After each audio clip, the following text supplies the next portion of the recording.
কোনো ধরনের ভিসার ঝামেলা ছাড়াই পাসপোর্ট পকেটে নিয়ে টিকিট কেটে সোজা জার্মানি। শুনতে অবিশ্বাস্য লাগলেও বিশ্বের নির্দিষ্ট কিছু দেশের নাগরিকদের জন্য ঠিক এই সুযোগই করে দিয়েছেন জার্মান সরকার। কিন্তু এই অবিশ্বাস্য তালিকার ভেতরে লুকিয়ে আছে এক বড় চমক, যা হয়তো বদলে দিতে পারে আপনার ইউরোপ যাত্রার হিসেব নিকেশ। কারা পাচ্ছেন এই বিশেষ প্রিভিলেজ, আর কারাই বা বাদ পড়লেন জার্মান যাওয়ার সুবর্ণ সুযোগ থেকে?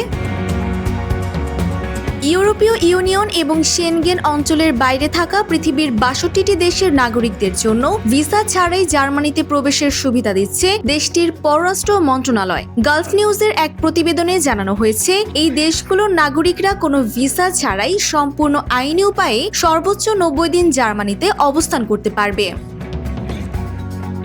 তবে নিয়মের বেড়াজাল কিন্তু এখানেই শেষ নয়। যে কোনো ১৮০ দিনের চক্রে সর্বোচ্চ ৯০ দিন পর্যটন, ব্যবসায়িক বৈঠক কিংবা পারিবারিক কারণেই এই সুবিধা পাওয়া যাবে। তবে ভুলেও ভাববেন না এই সুযোগে সেখানে গিয়ে চাকরিতে ঢুকে পড়া যাবে। এই ভিসামুক্ত সুবিধার অধীনে কোনো ধরনের কর্মসংস্থান বা চাকরিতে যোগ দেওয়া সম্পূর্ণ নিষিদ্ধ।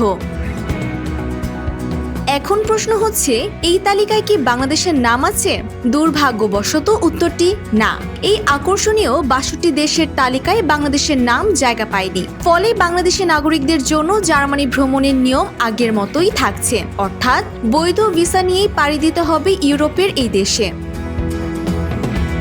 তালিকায় থাকা উল্লেখযোগ্য দেশগুলোর মধ্যে রয়েছে যুক্তরাষ্ট্র, যুক্তরাজ্য, কানাডা, অস্ট্রেলিয়া, সংযুক্ত আরব আমিরাত, জাপান, দক্ষিণ কোরিয়া, সিঙ্গাপুর, মালয়েশিয়া, আর্জেন্টিনা ও ব্রাজিলের মতো রাষ্ট্রগুলো। এছাড়াও প্রতিবেশী অঞ্চলের হংকং ও তাইওয়ানের নাগরিকরাও পাচ্ছেন এই বিশেষ ছাড়। ভিসার এই নতুন সমীকরণ একদিকে যেমন নির্দিষ্ট দেশের জন্য আনন্দের, অন্যদিকে বাকিদের জন্য মনে করিয়ে দিচ্ছে পাসপোর্ট পাওয়ারের অবস্থানটি। Desk report, Bangladesh bulletin.